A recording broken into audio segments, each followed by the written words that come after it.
Picture this, waking up to crystal clear Mediterranean water, wandering through streets surrounded by thousands of years of history, eating the most authentic Greek food imaginable, and watching the sunset right over the Aegean Sea. Welcome to this explainer. Today, we are taking you on a full 7-day journey across Greece, from the ancient city streets all the way to some of the most beautiful beaches in Europe. Let's dive in and see what a perfect week in Greece actually looks like.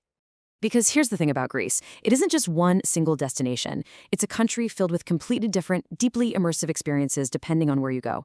From bustling ancient metropolises to super serene island shores, the sheer variety is just staggering. So, we're going to visually map out a perfect 7-day itinerary so you can really capture the magic of this spectacular country.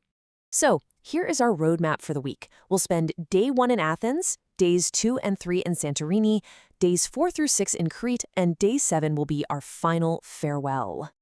Let's kick things off with day 1, Athens. Our journey begins in the capital, and truly one of the oldest cities in the world. And honestly, there is absolutely no better place to start your adventure than the Acropolis. Standing high above the sprawling modern city, the Parthenon has been watching over Athens for more than 2,000 years. It's a pretty profound experience to stand right exactly where ancient philosophers stood. It really sets the tone for the entire trip before we head down into the city below. Once you head down from the Acropolis, you walk right into Plaka, which is one of the oldest neighborhoods in Athens. Imagine wandering through these narrow, winding streets lined with tiny shops and warmly lit cafes.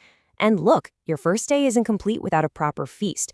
You've got to grab a vibrant, fresh Greek salad, some freshly grilled souvlaki, or maybe a rich moussaka, and just soak in that incredible nighttime atmosphere of the city. Moving right along to days 2 and 3, Santorini. Now it's time to leave the mainland behind and head to one of Greece's most iconic islands. And you know, the journey itself is half the fun.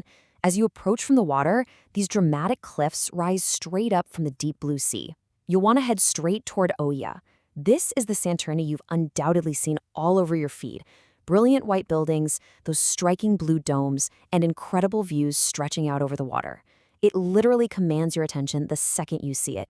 After an afternoon of exploring, you've got to prepare for the main event, the caldera sunset. You find a spot overlooking the volcanic crater and just watch the sun slowly disappear into the Aegean. Now, is it touristy? For sure. Is it going to be crowded? Definitely. But honestly, it is famous for a reason. It's hands down one of the most breathtaking visual experiences on the planet. But here's a pro tip for how you spend your next day. You could easily just stay in Oia, but I highly recommend exploring the rest of the island. Rent a car or a scooter and get out of the main town. Go visit the stark volcanic landscapes, discover the much quieter traditional villages, or even take a boat trip right into the caldera itself. Plus, Santorini is hiding a pretty cool geological secret. Because of a massive ancient eruption, the island has this incredible volcanic soil. And for you, that means world-famous local vineyards. The vines here are actually grown low to the ground in basket shapes just to protect them from the harsh winds, and it results in some of the most crisp Mediterranean white wines you will ever taste. All right, shifting gears, days 4 to 6, Crete. We are heading to Greece's largest, most diverse island. And wow, Crete is completely different from Santorini. It is massive. The perfect place to start is the old town of Chania. You can easily spend hours just wandering around the beautiful Venetian harbor, exploring the colorful streets, and as you grab dinner right by the water, listening to the waves, you'll probably start to realize something. 1 week in Greece might simply not be enough time. By day 5, after days of nonstop sightseeing, it is absolutely time to slow things down. We're dedicating this entire day to one of Crete's pristine beaches. The schedule?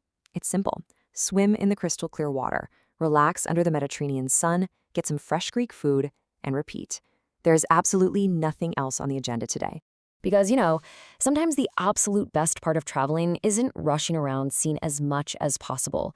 It's simply having a moment where you don't have anywhere else to be. And that is exactly what a beach day in Crete offers. That cinematic, deeply relaxing feeling of just existing in a beautiful place.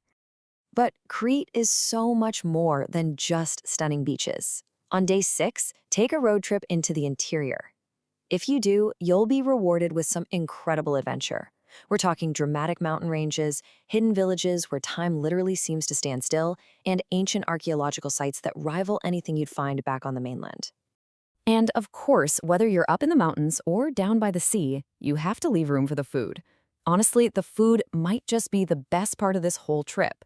Imagine freshly caught Mediterranean seafood, perfectly charred grilled meat, cool garlic-infused tzatziki with warm pita bread, fresh salads everywhere, and to top it all off, sweet honey-soaked baklava. It is a total culinary experience you won't forget. Which brings us to day 7, the final farewell. Before you even think about packing those bags, it is so important to take a moment of reflection. Have one last leisurely Greek breakfast. Take one last stroll through the cobblestone streets, and just take in one final, brilliant sunrise over the Aegean. The breadth of experiences you've packed into these 7 days is astounding. From the ancient history of Athens, to the sunsets of Santorini, to the rugged wild beauty of Crete. But here is the beautiful problem with visiting Greece. 7 days simply isn't enough. We only scratch the surface. There are dozens of other incredible islands just waiting to be explored, countless hidden beaches, and thousands of years of history around literally every single corner. This trip isn't the one-and-done kind of deal. It's an open invitation for your next summer vacation. So, I want to leave you with this question. Based on everything we've explored today, which place in Greece would you visit first? The deep history of Athens, the iconic cliffs of Santorini, or those super relaxing beaches in Crete? Let me know your thoughts down in the comments below. And hey, if you enjoyed this explainer and want to keep learning about the world with us, make sure to hit that subscribe button. See you in the next one.